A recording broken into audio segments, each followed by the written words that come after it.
Ang ganda ng munggo sa Dali.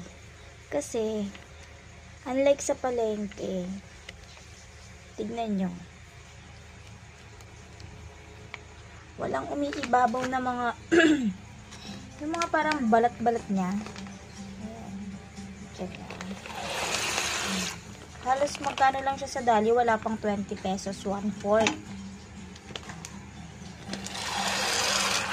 Sa palengke, paghagis mo pa lang ng, paglagay mo pa lang ng munggo sa tubig, mag-aangatan na yung mga dumi-dumi.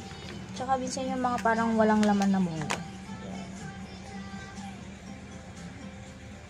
Baka affordable pa. Try nyo rin. Nilagay ko na siya agad ng tubig para makita nyo. Pero ito, ginagawa ko dyan. Didrain ko muna siya saglit, tapos lalagyan ko ng asin.